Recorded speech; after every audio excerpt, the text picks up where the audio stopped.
Business can be like a circus. Don't let HR be the elephant in the room. Count on all four HR and Business Solutions LLC for all your HR needs. Our team uses innovative technology, effective human resource management strategies, practices, and procedures to complete the work. Our services include recruiting, training, development, compliance, employee relations, HR risk management, HRM day-to-day operations, and more. Contact us today to see what we can do for you.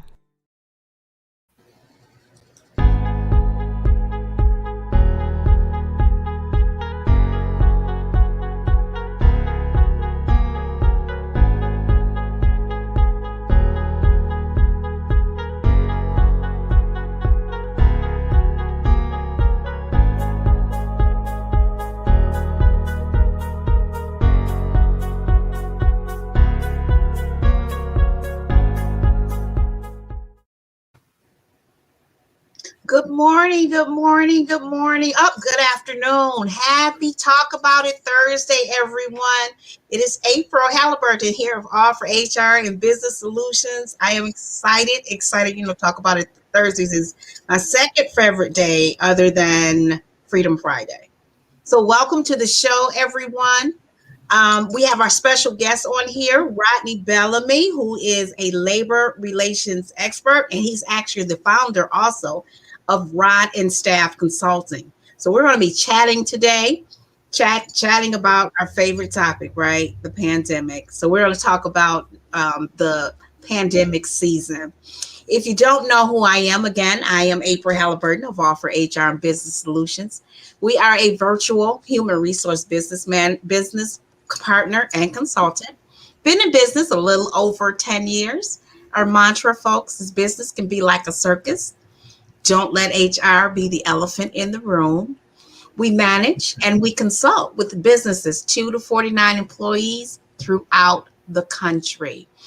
Be sure to follow us on Instagram at All for HR, and we are on Twitter at All for HR. We are on LinkedIn, All for HR and Business Solutions, and Facebook.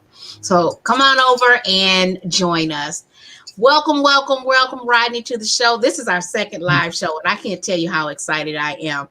Rodney, I've known for a lot of years. He's wonderful, knows his stuff when it comes to labor relations. Absolutely. Rodney, thank you for joining us. Thank you, April. I'm looking forward to the conversation. Oh, yeah. We're going to chat about the pandemic season. I truly, I'm looking forward to this little chat here about how businesses can make it work during this pandemic season. Because yes, we are still in the pandemic. I know you don't believe me. I think Rodney believes me still, right? Oh yeah. Yeah, we're still in it. We're still in it. So Rodney is a conflict resolution mediator and a labor arbitrator for Rodn Staff Consulting. He's been in labor relations since a long time. And he's a committed member of the National Association of African American in Human Resources.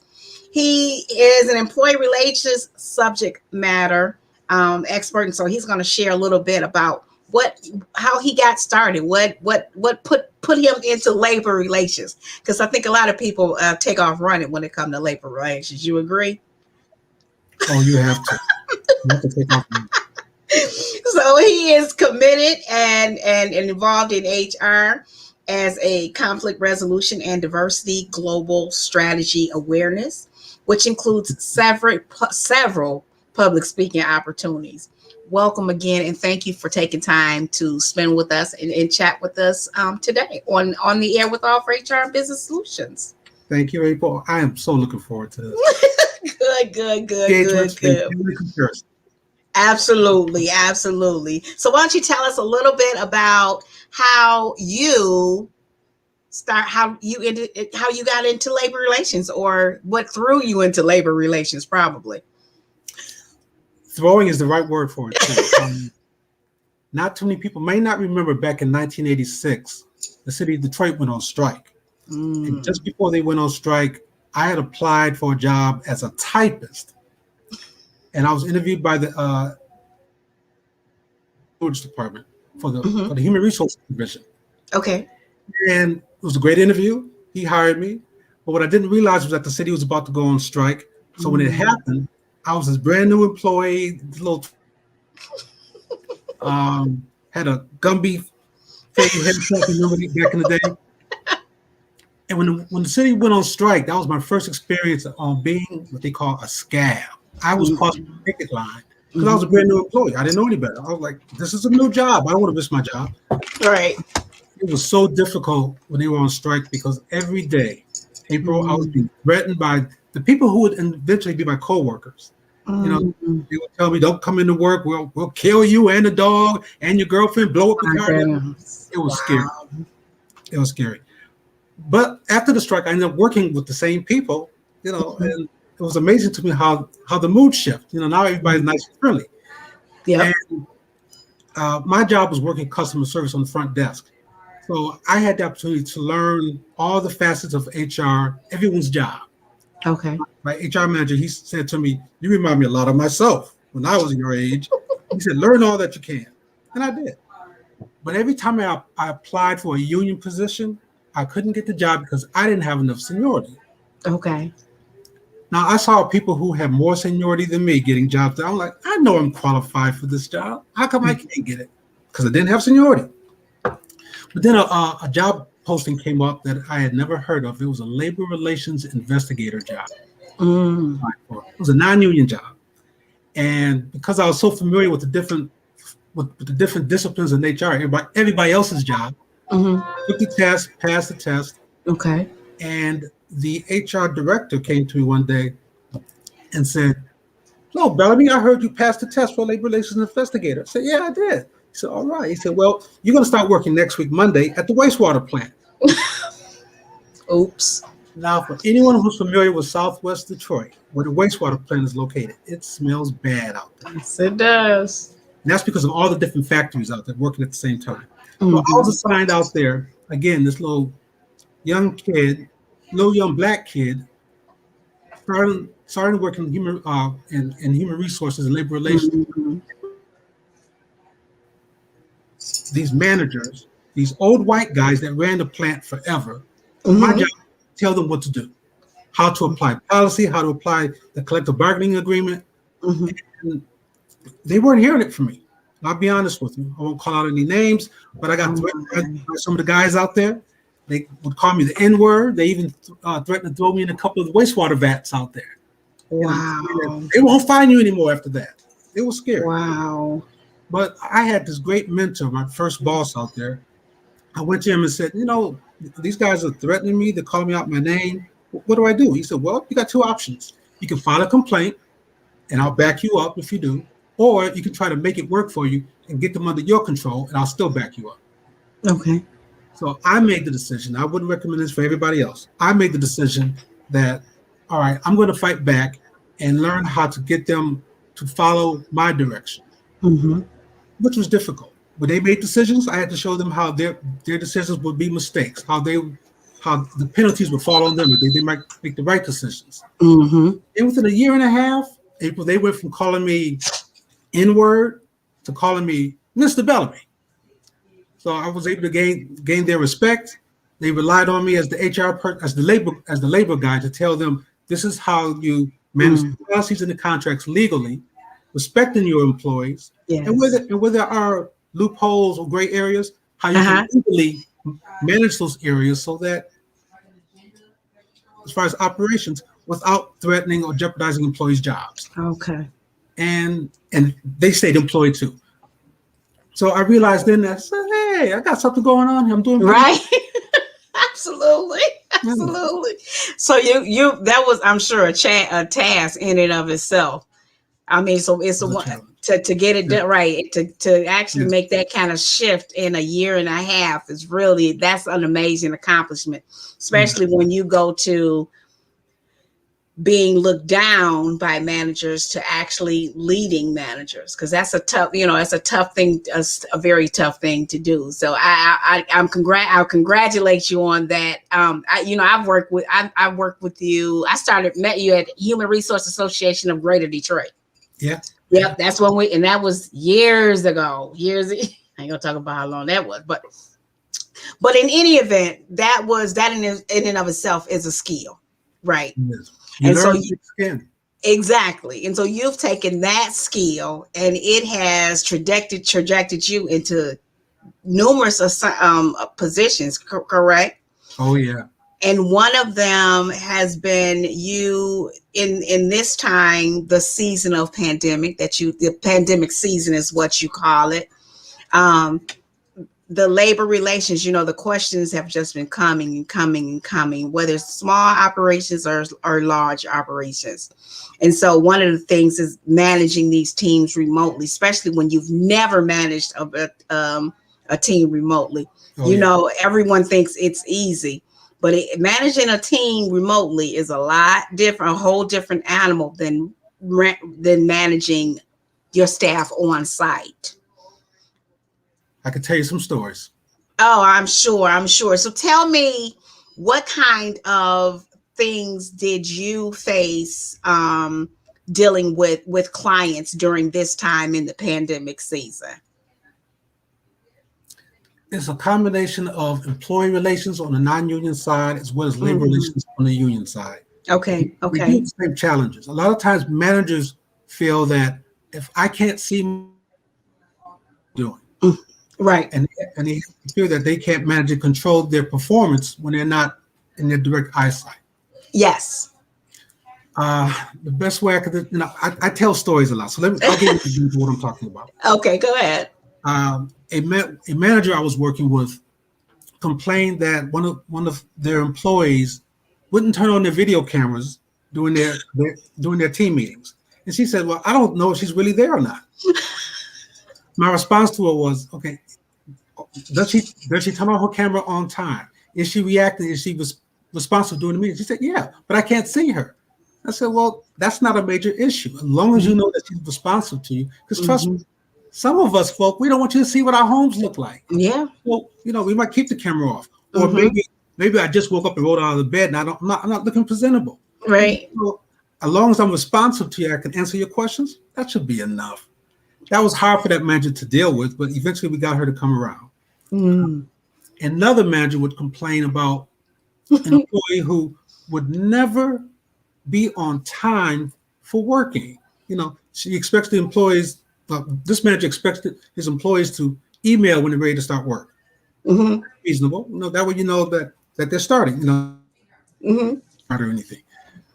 But then this one particular employee was always late, signing in like 15, 30 minutes later, would be late coming in for meetings. And this person too would rarely have their camera on, when they need to have conversations with them. And one of the biggest concerns was that this employee had three young children. Okay. One of the challenges that employees have now working from home is we think it's great. Employees think that we can work remote from home and everything just hunky-dory. No. Not at all. When you have young children and you can't rely on daycare, and now you have to take care of your children at home and meet deadlines at the same time, it's not easy. Keep the dog from barking. Oh, the dog. God, yes, the dog. I have a German Shepherd back here. Right. I'm thankful he's quiet right now. Exactly. So this one employee, she called me and complained. She said, my manager is not being sensitive to me because I have these three young children. So I listened to the employee. I said, okay, well, you do have an expectation, which is to get your job done. Have you had a conversation with your manager? Did you say, hey, it's challenging managing my children at the same time? She said, no, I haven't had that conversation. I said, well, then you need to get on the call and talk to your manager about that.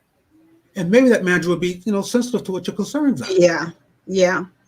At the same time, I contacted the manager and explained to the manager what the employee had told me. Right. And the manager said, oh, if I had known that was the problem, then we could have dealt with, we could have changed her start. Right. Exactly. So if you get the two to communicate with each other, management and employee, you'd be surprised they can work out together. Right, and that's I think one of the key things, Rodney, is that the pandemic brought us all out of our shells. It brought us out of being what we're normal, what our normal is. And so we had to kind of change. One of the things is so funny is I am a SCORE mentor. And so before pandemic, I would always say, hey, before you go and all over the city to meet people, meet them virtual first. Yeah. And see if they're interested. Because again, a lot of people when they, would start, on SCORE, they're excited and, oh yeah, I'm going to start my business, and don't even show up. And so you have committed individuals, SCORE volunteers and mentors that they're driving all over to meet for coffee, and nobody shows up. No one wanted to do that. Okay. But then we realized that one of the problems is that a lot of people just were kind of intimidated about this virtual thing. Yeah. Because then it got to where it was required. Okay. So we had to, you had to teach people how to do these Zooms. Right. Which is in and of itself funny. But a lot of, again, we were doing things that we just were not, used to doing. And, change is hard. We don't do change is really hard. So I think that has a lot to do with it. And you're right. The virtual world, I've been virtual forever. So I can just imagine when people just all of a sudden it was like one day this way, and the next day it was like we had to. If you can imagine how managers and employees are used to certain type of work environment, you can run the corner to the cube next to you, talk to your coworker, right? Your boss can check out the manager, right? Holler at you, right? They need to get your attention, but it's different when you're working remote now. Absolutely. Sometimes employees don't have their coworkers to bounce ideas off of as quickly and as easy as they used to. Now you have to call them on the phone, text them, or send them a message, so you can connect with them.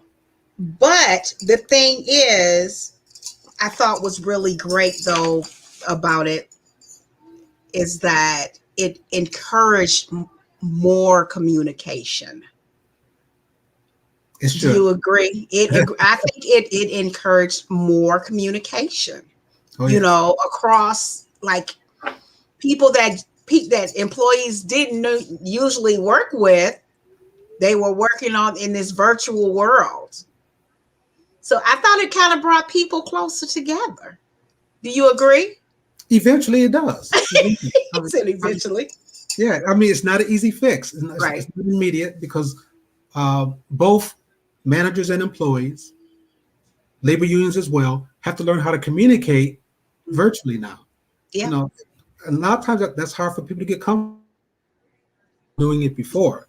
Yeah. You have a lot of employees, who work remote, or from time to time you have managers who are used to working from home and they know how to navigate those systems. Mm-hmm. But when it's thrust on you like that, it takes some time. Right. And I think in one example is with the school systems. Oh. That's a prime example is the school systems, is the schools. Because I was really surprised at the amount of teachers that were not tech savvy. I really was. I was amazed at that. Yeah. And the situation with the schools is such a challenge on everybody. I mean, because, I mentioned earlier about how you have to not take care of your children while you're working. A lot of times now you also have to take care of your children, make sure they're doing their schoolwork online, keeping them focused. Go ahead, roll your eyes again one more time.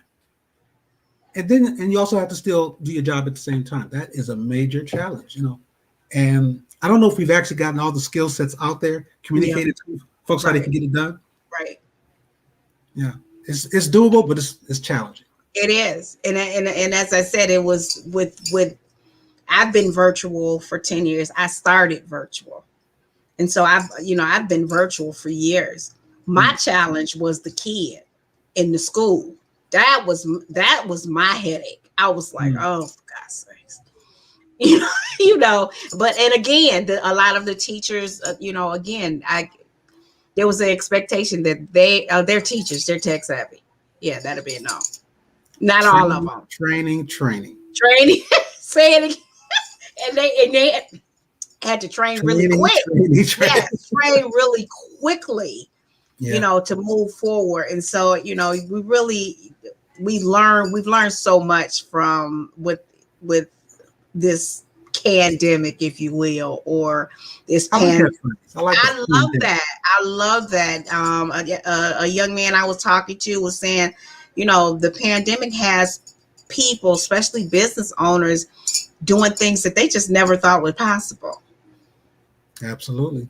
Who would have thought these huge corporations would be taking their whole workforce remote? There's an extra level of challenge to it when you're talking from a labor relations standpoint with union involved. And a lot of times you'll have union contracts and collective bargaining agreements that dictate how the work is done, where the work is done, and when the work is done. When managers are trying to be creative, say, hey, now we're all working remote, we can be creative, let's see how we can get the job done. Employee, doesn't this work for you? Then the employee says, hold on a second. I have a labor contract that says this is when I work, this is where we're supposed to be working. So some labor contracts are specific to saying where your physical location is supposed to be when you work. So then you have to sit down with your union officials to have a conversation. Okay, we need to figure out how to manage around this. And that's why it's important to have a very positive relationship with your union.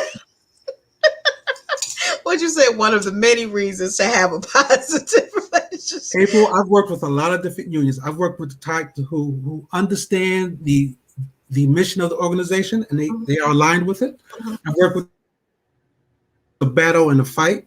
I've worked with the union screaming and hollering because they'll say that because we're working for the evil empire and they can't get anything done right.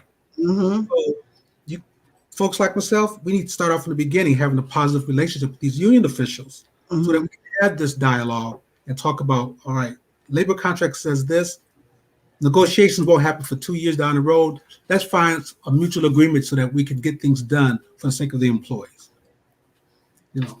Yeah, you definitely have a great skill set for that. For working with people, for resolving conflict. I knew that right away from you in the beginning, because like I said, everybody doesn't have it. Everybody does not have it. A lot of managers don't have it, and you have to, like you did with you were talking about your first position. You have to somehow get people that don't intend to ever do it or to ever change, right? To change that mindset. And you have to help them see the value in change. Especially if you have a lot of painful history. Here comes a story. Here's another story for you. Doing work as a mediator requires me to recognize the type of pain when two people are at odds with each other. So a lot of times I have to help these two parties recognize that, okay, we know you have a lot of history with each other. You have a lot of pain, a lot of distrust. Right. But think about going forward, what type of relationship do you want to have so that you don't have to deal with the same type of pain? If you can get folks to recognize, let's push the past back a little bit. Right. What do we want the future to look like? Usually you can help them gain some ground, find some understanding. And I mediate as often as I can. Formal mediation doesn't work very well with employers. A lot of times they're not comfortable with that. But from an HR standpoint, you can sneak it in. If you show that there's value in sitting the parties down, helping them see what the issues are, you can help them. A lot of times you can help them come to an agreement. And that's okay. See, that's definitely a plus. So labor unions played a very big part with companies during the pandemic or during this pandemic. And then, so I work a lot with small businesses. So tell me, give me an example of a time when it didn't work as well as you thought it could have or should have. Your position with a company as in from a labor relations standpoint. It always works out. No, let me see.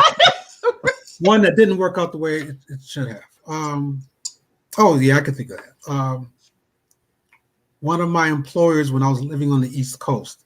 Okay. One of the unions there was very ingrained in the organization. They were very well connected in the community. And there was an employee filed a harassment complaint. Okay. And the union was adamant that they were going to represent this employee, but they didn't have a contractual obligation. Okay. The opportunity to represent this employees when doing their harassment complaint. I had to investigate the harassment complaint. So the union is constantly coming to me saying, what's going on with the investigation? Tell us what's happening. And this is a union that I'm with, but it wasn't easy. And I have to explain to them that I can't tell you anything. It's outside of your scope. If the employee wants to share information with you, then the employee can. Right. But I can't share it with you because your contract doesn't allow you to do that. And the union officials were very unhappy with me. Oh, wow. And because they were well connected, they went to the CEO of the organization. They went to my HR leadership saying that Bellamy's not being cooperative.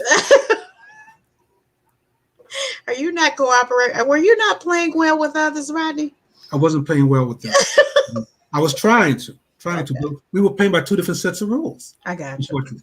So after I complete the investigation and I communicate with the employee, then the employee wants to bring his union in to represent him as part of the investigation, which we didn't mind that. That was okay. Then when the union comes in and sits with the employee, they want to turn everything around and say that it wasn't a proper investigation. Wow. It got real ugly. It sounds like a nightmare. It was. So tell me what kinds of things can you share with our audience about managing your staff remotely, whether it's from a labor relations standpoint or an HR standpoint? Keeping communication open is so critical. I agree. It's very important that you explain to your employees, just as when they were working on site, you should have been telling your employees, this is what's expected of you. This is the time frame we expect things to be done. This is the avenue you take if you have questions and concerns. That should already be clear. If it ain't clear, April, you're gonna have problems when they're working remote. Right. It's kind of like, no, I'm not comparing. I won't compare it to a parent-child relationship. That can become very disrespectful. But I'll say, with any relationship that you're in, establish your boundaries up front, what the parameters are, what the relationship is all about, so that when things change, maybe you and your mate have to now move to a different part of the state, and now you're living long distance. Right. You have to know how to communicate up front so that you can be clear what your needs are, what your expectations are, when those employees are working remote. Because if employees don't know what's expected of them, they'll start shaping their own rules and their own expectations. Exactly. At the same time, the employees need to understand that someone should be available to hear what they're going through. Yeah. A lot of employers just at large need to have meetings, communications with employees to say, hey, how's it going? Yes. Do you have any challenges? Anything that we can help you with? Yes. And hopefully the employees will be open enough to say, yeah, these are challenges I'm dealing with right now. These are some of the things that I might need extra equipment. Maybe I need a new laptop. Maybe I need for you to pay for my printer, whatever the case may be. That communication is so critical. Yes. And try to have fun while you're at it. You want them to have fun too?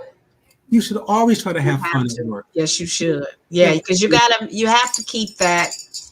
You have to keep it lighthearted because there's so many things so many outer forces that are, that are affecting everyone. And a lot of those forces that you're not even, you don't even know about. You're not even privy to them.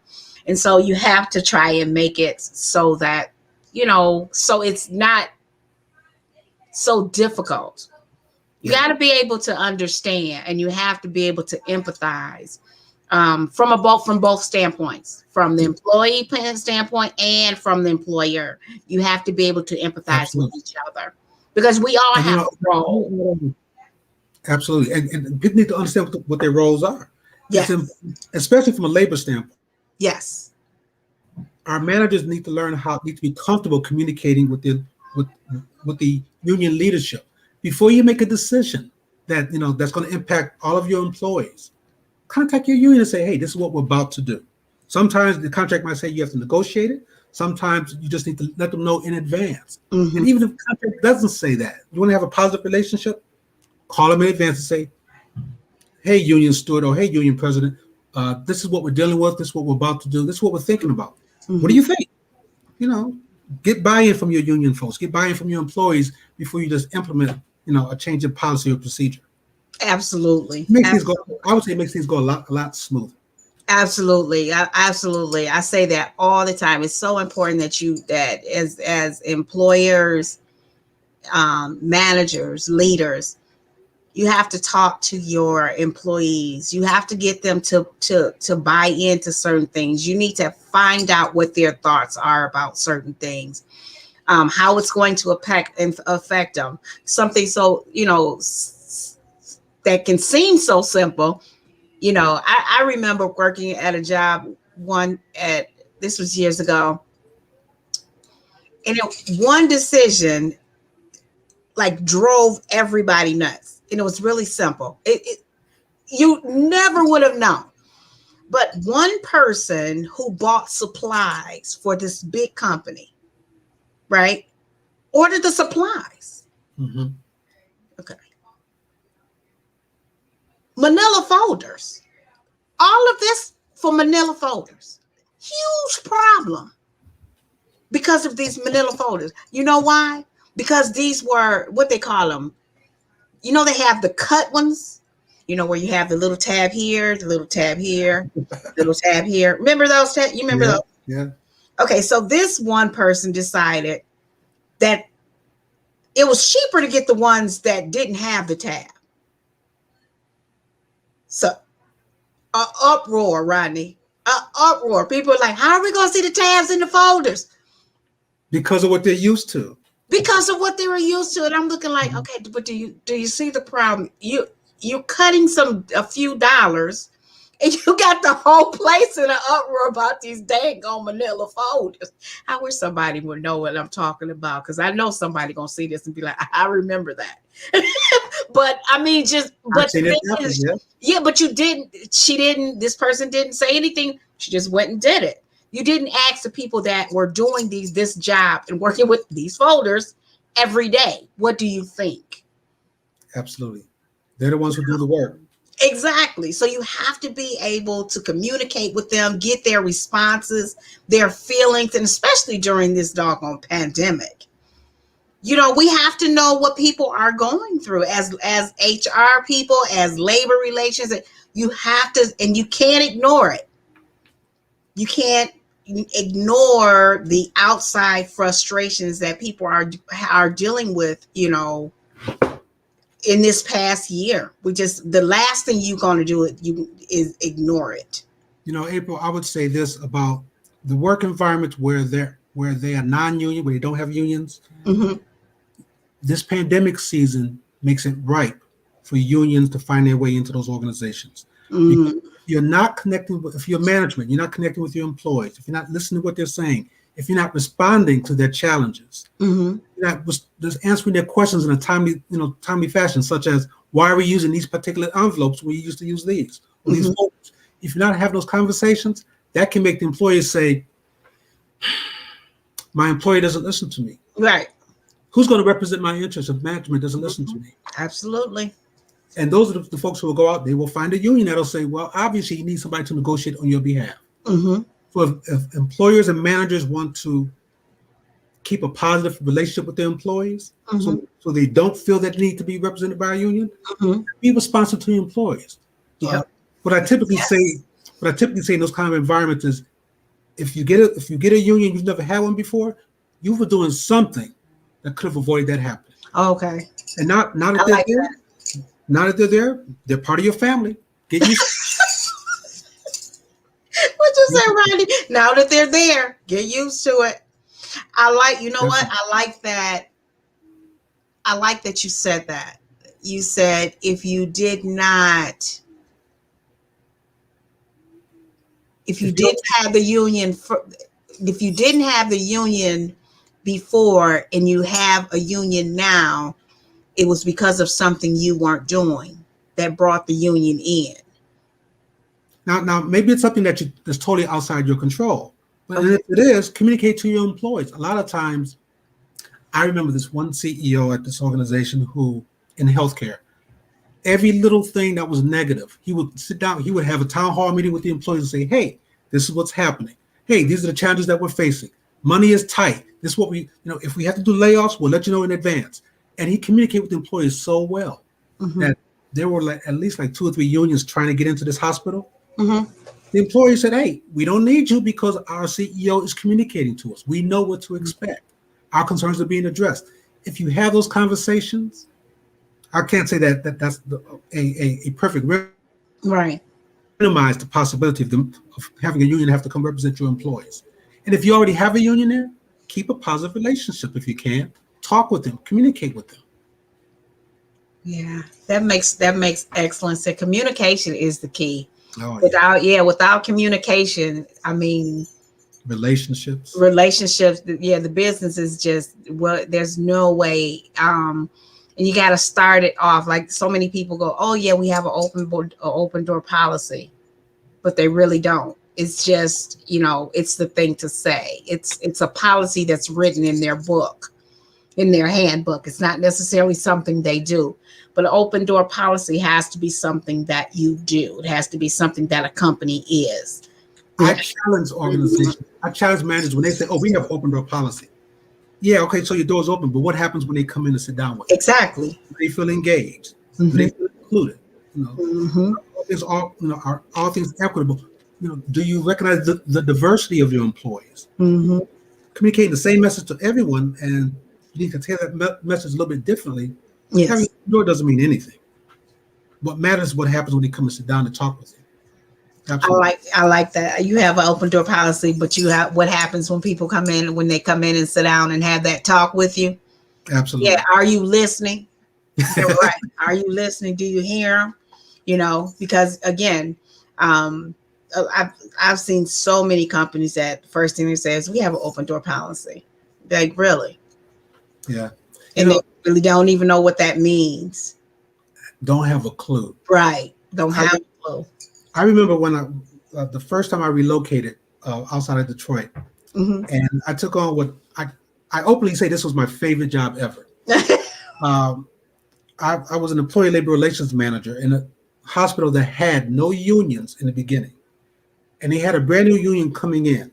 And they needed someone that could help to re-brainwash, reprogram, retrain the management and the physicians to say, okay, for years, unions were not welcome here. Right. Now unions are about to be part of the environment. And now, as I said before, they're part of the family.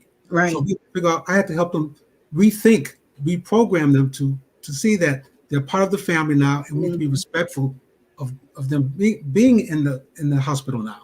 That was challenging. What made the job so much fun was that, one, I had to help build this entire infrastructure that didn't exist to help usher in a union. They had a standalone hospital that they wanted to keep union free. So at this hospital, I'm bringing the union in. I'm saying this is how you need to manage a union when they come in. At the other hospital, I have to teach them how to keep a union out. Treat your employees with respect. Plain and simple. Then my third job was to go around the entire health system and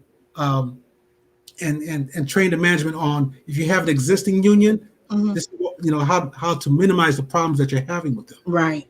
I had this 3-part job. I loved it. It was challenging, but I loved it.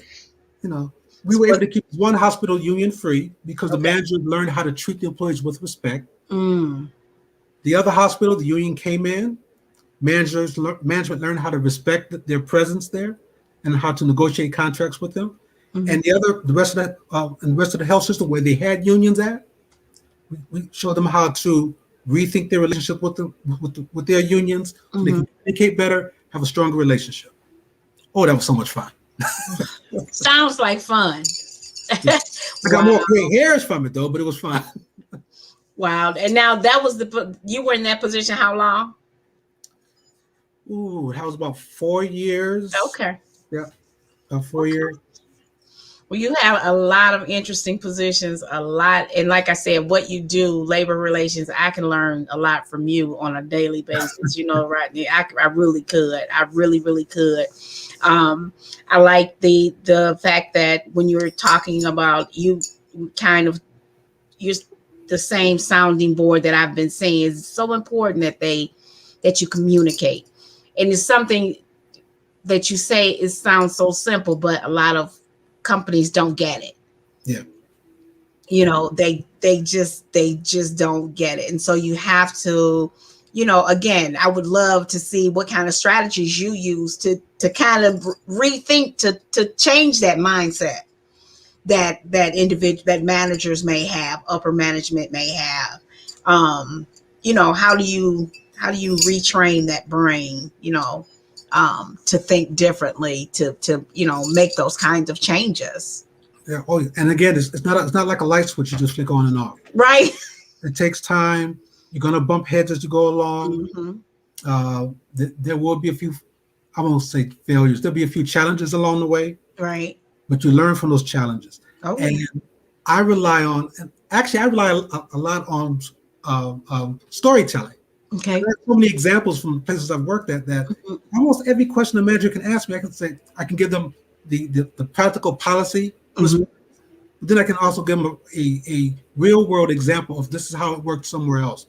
And this is how you can shape it for your industry, for your employees, to make it work for you. So for me, I think storytelling helps me a lot. I love your stories. I do. I love your stories because every one of them has it has that message that can easily resonate with anybody. They can put themselves in their shoes and say, I can see how that worked. Yeah. Or how that was accomplished. So tell me three ways that you think companies can effectively manage, and I know there's a bunch of them, but effectively manage their remote teams during this pandemic season. Okay. And if it's all right with you, I want to include the central employees too. Please. Okay. Please. I mentioned earlier communicating with your remote employees. Mm-hmm. In this pandemic season, we don't know when we're coming back to work. Everyone's guessing. Right.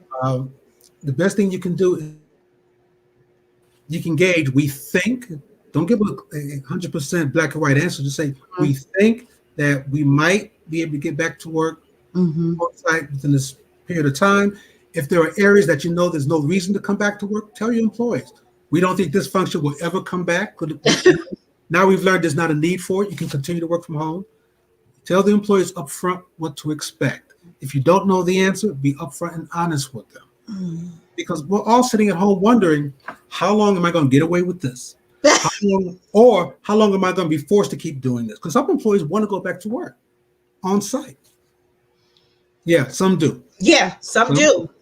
Yeah. Because of the challenges that they're having at home, with the German Shepherds, with the babies, with the children, I love that. I'm saving money on dry cleaning. Right. Right. A lot of people are looking like that. Look, now work is like that light at the end of the tunnel. That's right. I mean, I've loved working virtual. I've been good with it. I didn't like the shutdown kind of thing where we were like limited to going out. Now that I did not like, but I love the virtual thing myself. But I have amazingly a lot of people are ready to go back to work. I mean, when my son said he was ready to go back to school, I was like, oh my goodness, this is not good. Because my son never wanted to go back to school. Now he's looking like, when can I go back to school? He might miss his friends. Well, they play on the TV thing. On the video TV thing. You know what? As much as we as parents think that our kids, are trapped and doing everything electronic, sometimes they want to see their flesh and blood. And they're used to going to school, so yeah. And sometimes they like their teachers too. So yeah. Sometimes. And actually, you actually pinpoint my second suggestion, which is listening to your employees and knowing what their needs are when they're frustrated with working remote. Because you're right.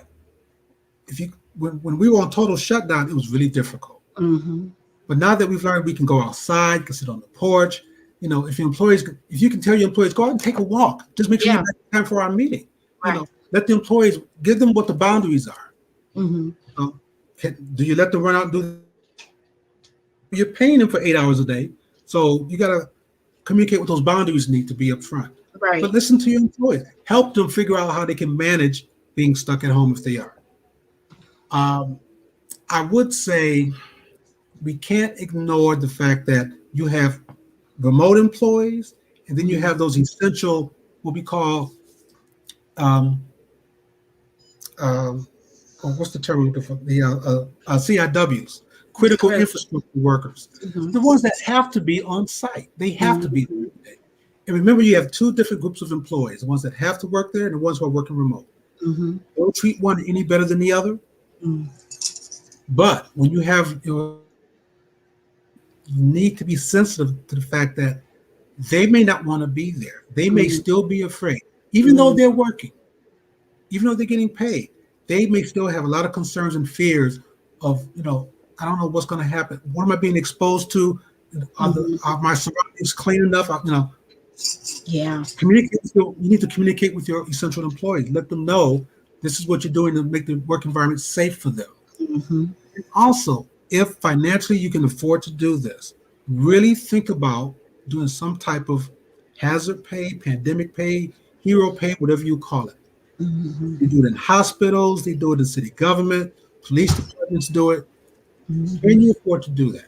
Now, paying the money does not in any way excuse the type of danger they might be subjected to, or their fears of what they might be subjected to. Hopefully the employees do what they're supposed to do in the first place, providing a clean enough work environment. Absolutely. But showing that you can afford to pay them a little bit of something extra shows that I'm listening to you and we care about you. I had a manager ask me one day, well, we do what we're supposed to do. We have a very clean work environment. Why should we have to give them hazard pay if the work environment is totally, is appropriate, if it's clean? And I explained to him, well, for one, don't call it hazard pay. Call it something else. But don't, the work environment isn't safe. You're paying them that extra money because they're willing to come into work, even though they're supposed to come into work. They're willing to come into work, do the job, and there's a risk involved, even a perceived risk. Yeah. Sometimes that makes employees feel, just feel a little bit better knowing that somebody's listening to me. Exactly. That someone is actually considering, because again, people that are, those that are on the forefront, if you will, they're dealing with a lot that we are not, us virtual people are not. And that weighs heavy on you. It does. It weighs heavy. Yes, it does. It weighs very heavy. And a lot of people don't understand that, because I think we've gotten so encompassed with what we're dealing with in our own space that we forget about what other people's spaces look like and what they're dealing with. You know what I'm saying? Because we're also what's inside our bubble is what we are thinking of, and that's it. We forget about there are other people that there's other bubbles around us, if you will, and so you have to be again, like I told you, I think it's important that we empathize and understand. Empathy. I think that is so important, is that we really, really listen to understand people. And don't be so quick to judge because you may not understand what they're dealing with or what they're thinking of. Don't be so quick, but listen. Just it makes a huge difference that you let people know that you understand and you actually listen. Absolutely. My wife and I, we go out to eat a lot. Even in shutdown, we had to figure out how do we, when can we go back out to restaurants? When can we travel again?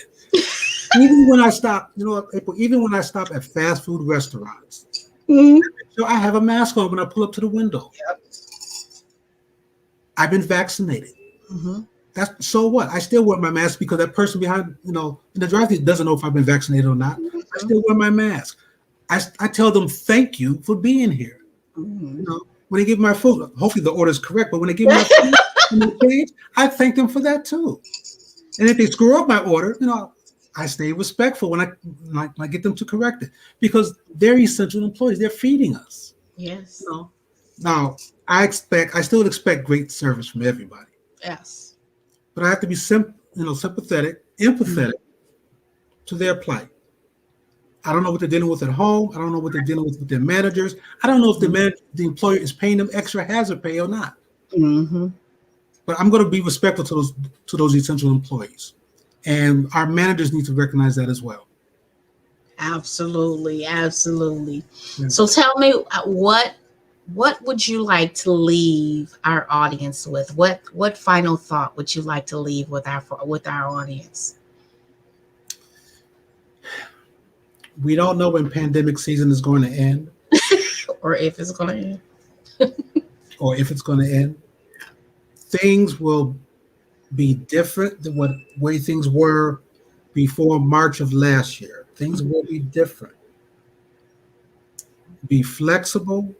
Mm-hmm. How these things change. If you have problems with how they're changing, speak up to your employers respectfully.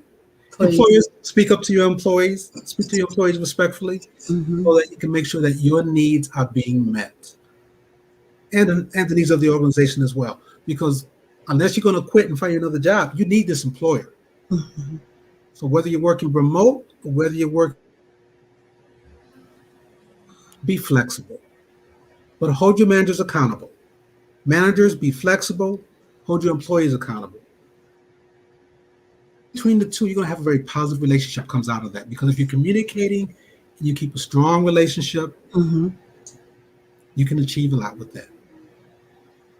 Wonderful. That's not so kumbaya, though, doesn't it? No. You know what? Maybe that's what we need is some kumbaya. Who knows? That I mean, I find myself saying often, be kind, be kind, be kind. And when I say that, I'm not being condescending. Please understand that. When I say that when I'm on my show, I'm not being at all. I think I put it out there just to put a reminder that it's easier to be kind than to be unkind. And we never, if it's one thing we've learned from this pandemic is that, nothing is promised, and we all have went through this. Nobody was obsolete. Okay. From the world standpoint, we can't even say from a country standpoint, from a world, we all experienced something that hopefully we'll never experience again. And it was traumatic, and it still is. We have people that have lost loved ones. We have people that are still, me, myself, I'm still one of the ones I'm like, listen, I'm going to the grocery store. I'm coming back. I'll be right back. Yeah, I'm going in. I'm coming right back, right back out. Yeah, I'm not going out to eat yet. I would like to, but we just have to continue to be kind to each other and look out for each other when we can. We really do. That's just the nuts and bolts of it is we have to be kind to each other, and we have to take care of each other. As an HR employee labor relations guy myself, I've lost friends, Mm-hmm. I've lost family Mm-hmm. to this pandemic. Yes. So I try to be very sensitive and aware, Mm-hmm. and that key word again, empathetic, Mm-hmm. to the needs of the employees, because they're dealing with the same type of struggles. Yes. Friends and family die off. People are sick. Family members are sick. They may be sick themselves. Yes. Managers are going through the same type of challenges too. They lose friends and family. Yes. They get sick themselves. We got to keep that in mind that this is a very unprecedented time period we're in. Yeah. And even though we seem to have this strong separation of these people believe this way, believe that way. What can I say about them? Gee, I just walked into something I can't even answer. It's important that we educate and rely on each other. Try to stay away from having these battles over what's wrong. Yeah.